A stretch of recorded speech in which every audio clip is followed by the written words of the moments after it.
Hi and welcome to week 2's challenge. This week it's all about Moroccan cuisine. The inspiration comes from, as per usual, my travels throughout the country. It was a really special place, a really great time in my life, and the type of cuisine that you don't get to try all the time. But a lot of slow cooked food, just like Kiwis love. So this dish is all about bringing together those Moroccan flavours and keeping it simple. So the first thing really is to get the onions and the garlic sweating. So over to the hob.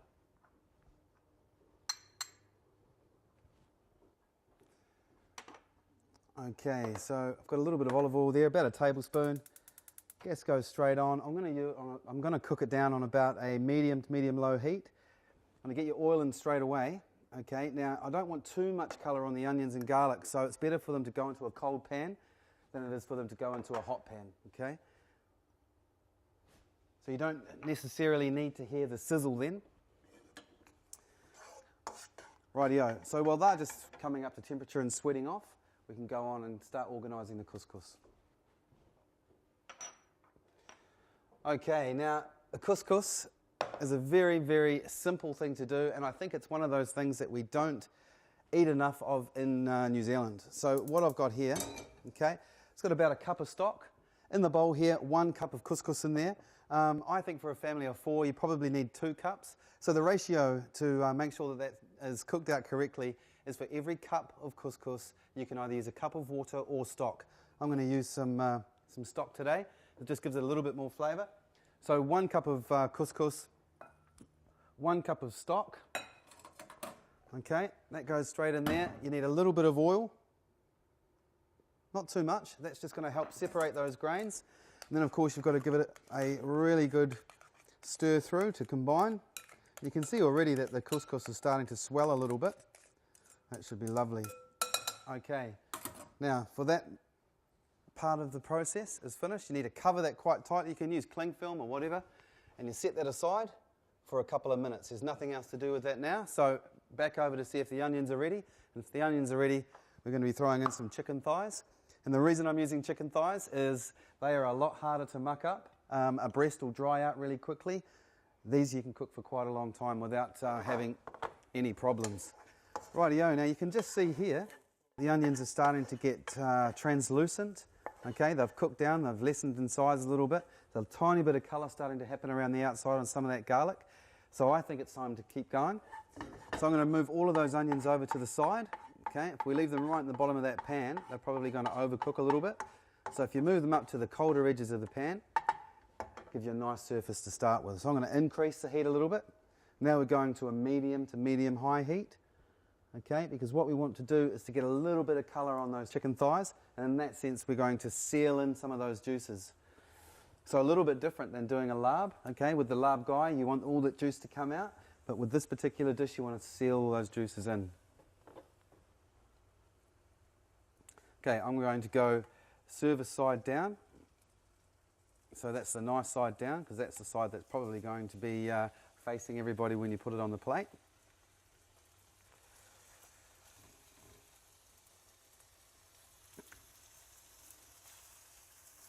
Lovely. You can hear that sizzle. Now I'm not going to play around with that, okay? I'm going to leave those in there and I'm going to let that seal up a little bit. So you can easily give it 2 or 3 minutes, it's not a problem. Now, we'll get ready for all of the spices. Alright, I can see that chicken, I can smell it now, I can smell that there's a bit of caramelisation happening. So I'm just going to flick it over, and as soon as I've flicked it over, okay, you want a little bit of colour, you don't want a whole lot of colour. So in order for me to bring that together, I'm going to add the spices. Paprika, delicious smoky flavour. Okay, turmeric, good colour. Ginger, really nice base depth. Cumin and coriander, 2 fundamental spices. Straight in. And something you probably don't use that often, a little bit of cinnamon. Usually would use that in some pretty sweet dishes. Okay, the nutmeg, you don't need a lot of this. Only about 10 grates of that, or to taste. And of course, the beautiful saffron. Okay, so now what we want to do is just give that a really good stir through. Obviously those spices are all raw, so they're going to need to cook in that little bit of oil, a little bit of fat from the chicken. You want to bring them all together. The smell in here is incredible. Okay, you can see it's starting to dry up a little bit there. Each piece of chicken's got a really nice piece of coating. The room should begin to smell like spice. And as soon as you can smell that, you know that it's time to add the stock. Okay, so I've got a couple of cups of stock here. Don't want to go too much. I'm going to go a little bit more. As soon as it starts to boil, reduce the heat and let it simmer until the chicken's cooked through. Rightio, now it's time to check the couscous. Fingers crossed. I think it's the easiest thing on the planet to make. Okay, you can see there, it's fluffed up. It's almost doubled in size, tripled in size. So now you just take your fork and you just kind of bash out any of the lumps that are in there. If you've done it in stock, or even a stock cube or whatever you've used, don't worry about seasoning with salt, but it'll definitely take a good crack of black pepper. Okay, I love black pepper, so I always load in as much as possible. Some zest from a lemon. Okay, again, pretty optional, but I think just that little bit of zest that comes through just gives it a really nice Moroccan kind of flavour. They use a lot of orange zest as well. Okay, so that's in there. I've blanched off a cup of peas. They go straight in there. I want some parsley. I've got some flat leaf parsley here. If you've just got regular parsley growing in the garden, don't be afraid to just use that. If you're unsure of your knife, please make sure you get mum and dad to help you with your slicing and dicing. Okay, a little bit of parsley goes in there. And of course the one herb that I probably use more than any other, a little bit of coriander. Once again, I always use a stalk, so don't be too afraid of using those.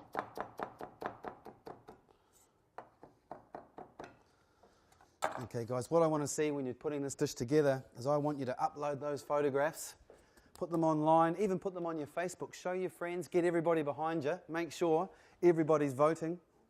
Rightio, give that a good mix through. And basically, that's done. That's ready for the plate. Time to check the chicken.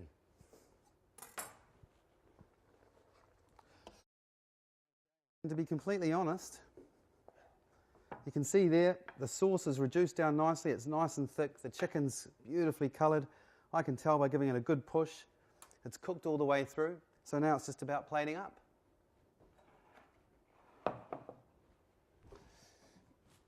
Okay, I'm going to serve this family styles today.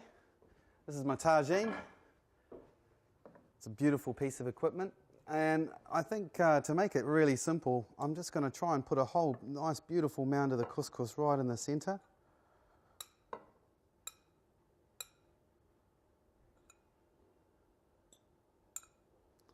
Beautiful. Okay, remember we're feeding the whole family here. Rightio, and now I'm just going to put a couple of bits of the chicken around the outside.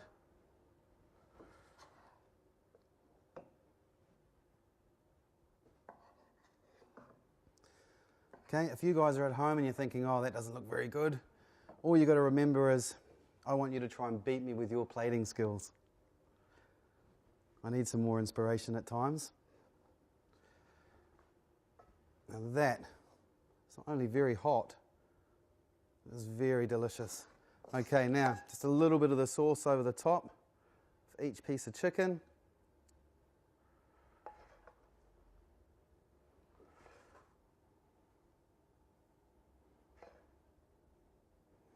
Okay, and I can just see that there's one thing left to do, and I'm pretty sure you guys would have seen that at home too. A little bit of extra garnish on the top. I'm just going to do a nice fine slice through the parsley like that. Just give it a bit of a sprinkle. Okay, and I'm just going to use a little bit more zest over the top.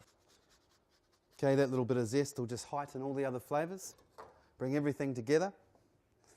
Then you want to take it out to the table for the big reveal. Straight out in front of your family, lid off, Marrakech chicken, Enjoy.